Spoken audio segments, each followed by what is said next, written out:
IVM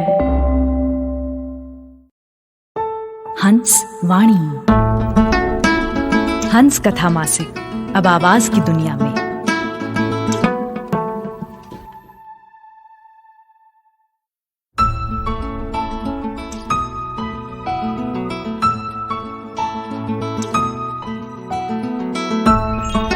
आप सुन रहे हैं हंसवाणी। पेश है बिमल लामा द्वारा लिखित और अमृता बेरा द्वारा अनुदित बांग्ला कहानी अलाउद्दीन और पद्मावती, जिसे आवाज दे रहे हैं जश्न कलम के कलाकार केसी शंकर।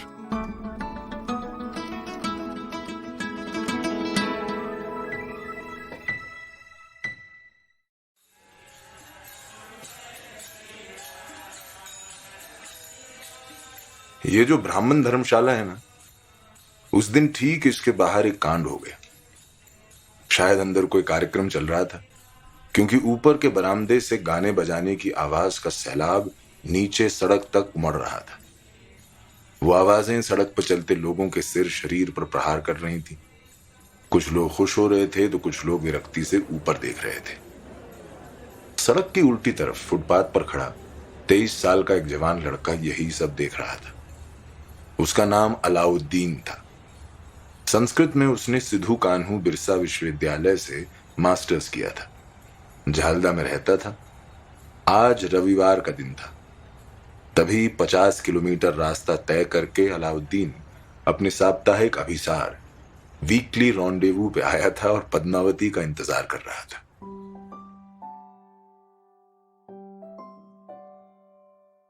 पद्मावती की उम्र 25 थी। कॉलेज में अच्छे ग्रेड से इंग्लिश ऑनर्स कर अब एक बीपीओ में टेलीकॉलर का काम करती थी।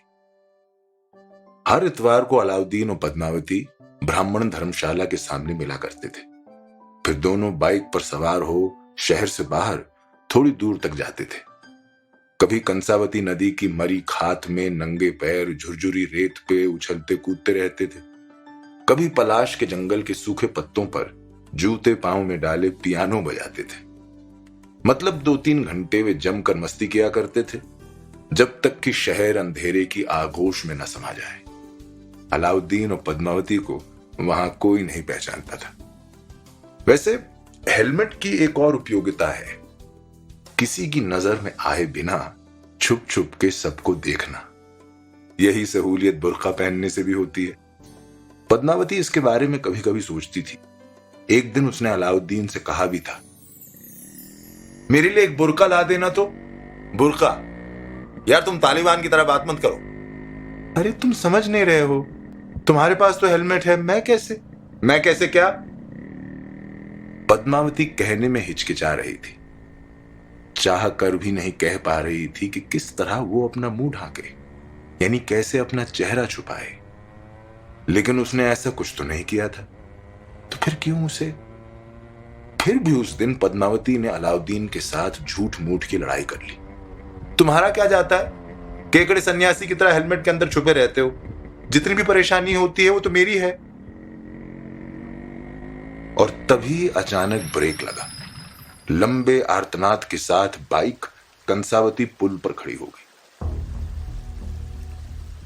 अब जैसा भी हो, जो भी हो, नाम तो उसका अलाउद्दीन था। एक झटके के साथ उसने अपना हेलमेट उतारा और उसे कंसावती की खाट में फेंक दिया। तो वो भी पद्मावती थी। उसके सिर पर खून सवार हो गया। वो कूद कर बाइक से उतर गई। किस पर मिजाज दिखा रहा है तू? अलाउद्दीन नाम है तो क्या खुद को नवाब समझ रहा है? मैं भी पद्मावती हूं, ऐली तैली नूरजहां नहीं। ये कहते हुए उसने बाइक के पेट पर कस के एक लात मारी और अलाउद्दीन बाइक समेत पिच के रास्ते पर चित गिर पड़ा। इस पर भी पद्मावती का गुस्सा शांत नहीं हुआ। गिरी हुई बाइक पर एक और लात मारी। देख अब मैं क्या करती हूं। इसके बाद वो पैर पटकती हुई पुल की रेलिंग की ओर बढ़ गई। ये देख अलाउद्दीन हड़बड़ाता हुआ तेजी से उठ खड़ा हुआ, दोनों हाथ पद्मावती की ओर पसार कर दौड़ा। जौहर, जौहर, जौहर! उसकी हरकत देख आश्चर्यचकित पद्मावती ठिठक कर रुक गई। अलाउद्दीन ने पास आकर उसके दोनों हाथ पकड़ लिए। अरे क्या कर रहा है, हाथ छोड़। और अब ये जौहर कौन है? जौहर मतलब जौहर व्रत। मैंने सोचा तुम कूदने जा रही हो। पद्मावती ने जल्दी से गले से लिपटी हुई चुन्नी उतारी और उसे मोड़ते हुए एक पोटली सी बनाकर हाथ में ऊंचा उठा लिया। फिर अलाउद्दीन के चेहरे के सामने उसे नचाते नचाते बोली, जौहर नहीं पागल, जॉर्जेट, ये देखो। ये कहकर उसने कंसावती की खात की ओर उस पोटली को शून्य में उछाल दिया। किसी ऐतिहासिक संकेत की तरह पद्मावती की काली जॉर्जेट की चुन्नी पंख फैलाकर उड़ती चली गई, जैसे उसके भीतर कोई शाश्वत वार्ता हो। हां, हो भी सकती थी, क्योंकि पद्मावती बुर्के की कमी उस चुन्नी से मिटाया करती थी। आज उसने खुद को उस छोटे से पर्दे से भी आजाद कर लिया था। अब सिर्फ अलाउद्दीन ही नहीं, सारी दुनिया उसे देख पाएगी, वो भी रियर व्यू मिरर में नहीं, बिल्कुल सामने से, बेनकाब। अलाउद्दीन बेचैन और हैरान आंखों से उसी ओर देख रहा था, पद्मावती की छातियों की ओर। नदी की खाद के दिंगत में तब सूर्य अस्त हो रहा था। सारा जगत अस्तराग के मोहपाश में बंधा हुआ था। ऐसे में एक अद्भुत विरोधाभास की रचना करते हुए अपनी परछाइयों के रंग के उलट दो मूर्तियों की तरह आमने सामने खड़े थे अलाउद्दीन और पद्मावती। क्या देख रहे हो अलाउद्दीन?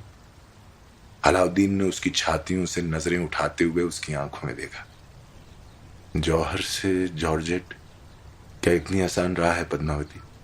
आसान नहीं है, तभी तो मैं पद्मावती हूं और तुम अलाउद्दीन। बस तभी से अलाउद्दीन ने हेलमेट पहनना छोड़ दिया और पद्मावती ने चुन्नी ओढ़नी। उसके बाद जो होना था वही हुआ। सारा शहर उन्हें पहचान गया। जिस तरह उन्हें अलग अलग शख्सियतों के रूप में पहचान लिया गया, उसी तरह एक जोड़े अलाउद्दीन और पद्मावती के रूप में भी उनकी पहचान शिनाख्त करी गई। लोग जितना उन्हें पहचानने लगे, दिन ब दिन वो उतना ही बेपरवाह होने लगे। अलाउद्दीन पुलिस को फाइन देता, लेकिन हेलमेट नहीं पहनता था। पद्मावती अपने अस्तित्व को दांव पर लगा खुद को ही घायल करती रहती थी, लेकिन चुन्नी नहीं ओढ़ती थी। सारी दुनियादारी के खिलाफ जैसे किसी जिहाद पर उतरे हों वो दोनों। एक दिन अलाउद्दीन के वालिद ने उससे सवाल किया, बरखुरदार, हेलमेट क्यों नहीं पहनते? मैं मुंह छुपा के घूमना नहीं चाहता। लेकिन सिर तो बचाना होगा ना बेटे। वही तो कह रहा हूं अब्बू, मैं सिर बचाने के लिए मुंह नहीं छुपाऊंगा। एक दिन पद्मावती की मां ने उससे पूछा, भाई तुम चुन्नी क्यों नहीं ओढ़ती? मैं सच को छुपा कर नहीं रखना चाहती मां, लेकिन लज्जा तो ढकनी ही पड़ती है ना बेटी। वही तो मैं कह रही हूं मां, लज्जा ढकने के नाम पर जो है, मैं उसके ना होने का भान नहीं करना चाहती। इस तरह अलाउद्दीन और पद्मावती ने अपने रिश्ते को एक अलग ही मयार पर ला खड़ा कर दिया। जैसे किसी पट पे आबरंग यानी वाटर कलर से बनाए सपाट चित्र पर अनायास दो त्रिआयामी तितलियां आ बैठी हूं, जबकि एक नजर में वो पटचित्र का ही अंश प्रतीत होती थी, खासकर व्यस्त लोगों की नजरों में, जिनके पास बारीकी से देखने का वक्त नहीं। लेकिन जो देखने वाले होते हैं, वे निशब्द उस अनायास को, उसकी त्रिआयात्मिकता, थ्री डिमेंशनैलिटी को देख लेते हैं। सिर्फ खुद देखकर सब्र नहीं करते, बल्कि दूसरों को बुला बुला कर दिखाते हैं, कान खींच कर समझाते हैं, कहां वो चित्र त्रिआयामी है, कहां अनायास। इन लोगों का प्रचार कार्य मंत्र की तरह होता है। अब अलाउद्दीन और पद्मावती को कहीं भी शांति नहीं थी। वो जहां भी जाते आकर्षण का केंद्र बन जाते थे। सब लोग काम छोड़कर बस उन्हें ही देखते रहते थे। दो चार बातें सुनाते, कोई कोई सीधा उनकी आंखों में आंखें डालकर सवाल करता, तुम लोगों को शर्म नहीं आती? वैसे वो इन सब बातों से घबरा जाने वालों में से नहीं थे। उल्टा वे और भी विरोधी हो उठे, और भी जिद्दी, और भी जिहादी। अलाउद्दीन टी शर्ट छोड़कर जीन्स के ऊपर कुर्ता पहनने लगा। कुर्ते के बीच से काले धागे से लटकता उसका काला चौकोर तावीज झांक रहा होता था। पद्मावती डीप नेक टॉप्स पहनने लगती है और भी उजागर करके रखती है अपने अस्तित्व की वास्तविकता को। वो दोनों पहले की ही तरह बाइक पर बैठकर घूमते रहते थे। अब वो शाम ढलने की आड़ में नहीं निकलते थे। दिन दहाड़े राजपथ पर सिर ऊंचा करके सीना तान कर घूमते फिरते थे। हेलमेट, बुर्का, चुन्नी तो क्या, वो आंखों में सनग्लासेस तक नहीं लगाते थे, जिससे वे अपनी आंखों में इस हादसों से भरे समय को संभाल कर रख सके। लेकिन कंसावती की रेत पर उनका अब उछलना कूदना नहीं हो पाता था। पलाश के वन में पियानो बजाना भी कम हो गया था। दरअसल आजकल निर्जन और सुनसान जगहों पर जाने से बदन में सिहरन दौड़ जाती थी। हर वक्त सीने में हल्की टिंग टिंग टिंग टिंग घंटी बजती रहती थी, जैसे नेपथ्य में कहीं किसी आपदा की दिशा में दमकल यानी फायर इंजन भागा जा रहा हो।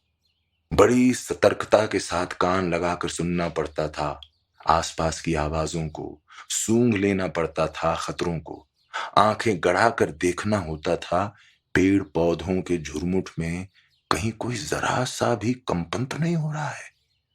इसलिए एक दिन पद्मावती ने कहा, इतना प्रेशर अब नहीं झेल पा रही हूं, कुछ करो। अच्छा चलो बाइक पर चढ़ो। लेकिन जाएंगे कहां? आज जुमे का दिन है। जुमे के दिन लोग कहां जाते हैं? मस्जिद में। और कहां? चलो। झटपट बाइक पर चढ़ते हुए पद्मावती ने कहा, चल चल मस्जिद के बाहर सुलेमान चाचा बड़े चटखारेदार गोलगप्पे बनाते हैं, चल। सुलेमान चाचा के गोलगप्पे खाकर पद्मावती बोली, अरे आज तो अशोक पष्ठी है, मंदिर के आंगन में तो बहुत चहल पहल होगी, चल ना एक बार। खुद से अनजान वो ऐसा करते रहे। इस बात को समझने में उन्हें बहुत वक्त लग गया कि वो अब पहले की तरह खुश नहीं थे। चोरी छुपे हफ्ते में एक दिन मिलने का रोमांच अब और नहीं था, बल्कि ऐसा लगता था जैसे उन्होंने एक खतरनाक किस्म की लड़ाई छेड़ रखी है, जिसका चरित्र भयानक है, जो वजन में आसमान सा है और जिसका परिणाम अनिश्चित है। इस तरह वो खुद ही अपनी जिद का शिकार हो गए। हो सकता है कि अपनी जिद को बचाए रखने में वे कामयाब हों, लेकिन जिंदगी जीने का आनंद वो खो चुके थे। तभी एक दिन फिर पद्मावती ने कहा, अब और नहीं झेला जा रहा, कुछ करो। चलो सोच कर बताओ, क्या तुम सच में तैयार हो पद्मावती? पद्मावती ने अलाउद्दीन की आंखों में आंखें डालते हुए जवाब दिया, मैं तैयार हूं, तुम इंतजाम करो। वो अगले जुम्मे का दिन तय करते हैं। तय होता है कि अलाउद्दीन तैयार होकर अपनी निर्दिष्ट जगह ब्राह्मण धर्मशाला के सामने उसका इंतजार करेगा, और पद्मावती भी साज श्रृंगार कर तैयार होकर वहीं पहुंचेगी। घटना के दिन ब्राह्मण धर्मशाला में कोई अनुष्ठान चल रहा था। उसी का शोर बरामदे से उमड़ता हुआ सड़क पर फैल रहा था। उस सड़क पर लंबी घेर का कुर्ता पहन अलाउद्दीन खड़ा हुआ था। उसका कुर्ता ऐसा वैसा नहीं था, बाकायदा अफगानी कुर्ता था, और उसके साथ अलीगढ़ी पजामी, पैरों में नागरा जूते। हमेशा की तरह उसके गले से काला चौकोर तावीज लटक रहा था, और सबसे ऊपर सफेद जालीदार खूबसूरत सी फैस टोपी बिल्कुल सिर के बीचों बीच बैठी हुई थी। कुछ ही मिनटों में ऑटो में सवार पद्मावती हाजिर हुई, बिल्कुल दुल्हन की वेशभूषा में, मेहंदी, मेकअप, गहना, माथे पे टिकली, बिंदी, घेरदार आसमानी रंग का लहंगा पहन। उसे देख अलाउद्दीन पर जैसे बेहोशी छा गई। शर्माती हुई पद्मावती ऑटो से उतर अलाउद्दीन से सटकर खड़ी हो गई। वो क्या बात करती, लजाई हुई वो वहां खड़ी खड़ी पिघली जा रही थी।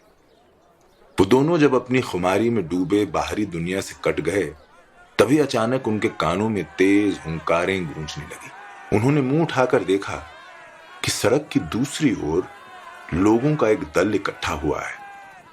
वो उनकी ओर उंगली दिखाते हुए चीख रहे थे, रब जिहाद, रब जिहाद, रब जिहाद। वो दल सड़क पार कर उनके सामने आ गए। लोग उन्हें घेर कर मारने को हो गए। उन दोनों की ओर देखते हुए वो मुंह फाड़ फाड़ कर चिल्ला रहे। तब तक पद्मावती बाइक पर बैठ गई। वो समझ गई कि उन्हें वहां से जल्दी निकल जाना चाहिए, लेकिन आगे सड़क खुली नहीं थी। असल में अब परिणाम भयावह हो सकता है, दोनों को यह आभास हो गया था। तभी अचानक पद्मावती एक झटके से बाइक से कूदकर खड़ी हो जाती है। अलाउद्दीन का कॉलर पकड़ने को बढ़ते हुए हाथ को एक झटके से हटा देती है। मेरे साथ बात कर।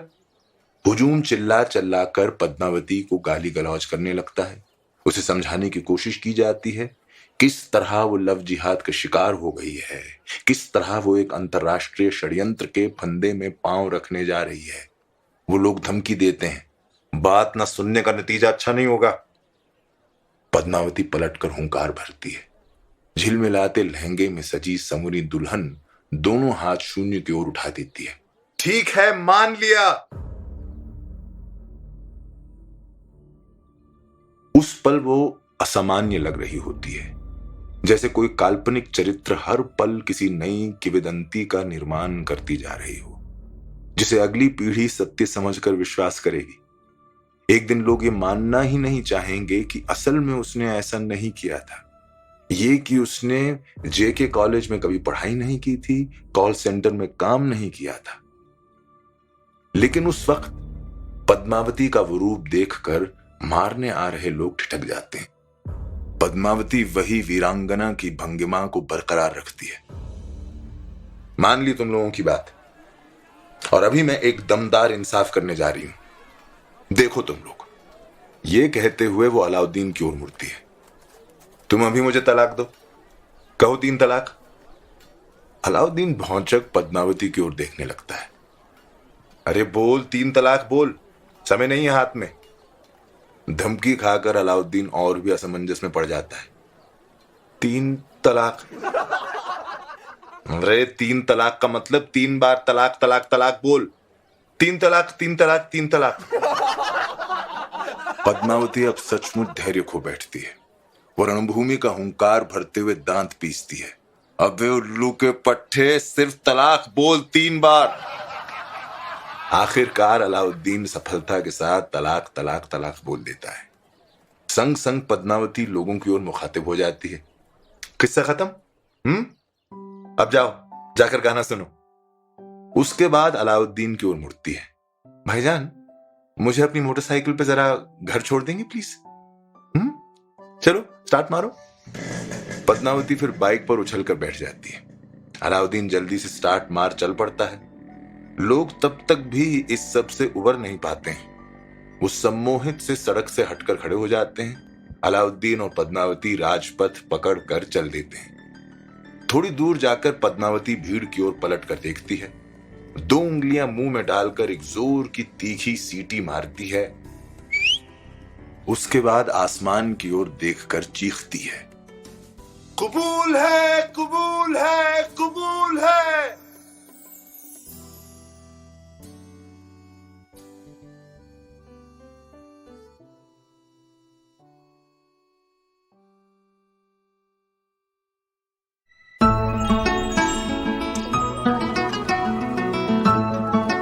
आपने सुनी जश्न कलम के कलाकार केसी शंकर की आवाज में बिमल लामा द्वारा लिखित और अमृता बेरा द्वारा अनुदित बांग्ला कहानी अलाउद्दीन और Padmavati.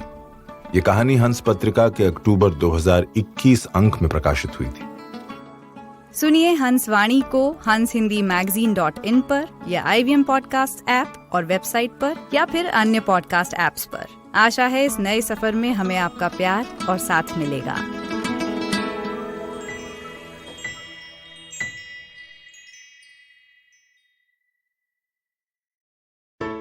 Hey everybody, it's been another great week on the IVM Podcast Network. On Advertising is Dead, foodpreneur and chef Saransh Goyla joins Varun to talk about his latest venture, Bombay Meal Rolls. On Paisa Vaisa, Anupam speaks to Ashwin Patni, head product and alternatives at Axis AMC. They discuss ELSS investing in India. On Smarter with Sid, Siddharth highlights lessons we should all learn from the Tinder Swindler documentary. On Tere Mere Raste, Keshav takes us on a tour of Dubai's grand malls. And on Say No to Drama, Chetna talks about our relationship with money. So, on a personal note, I wanted to let you all know that this week marks the 7th anniversary since I started IVM.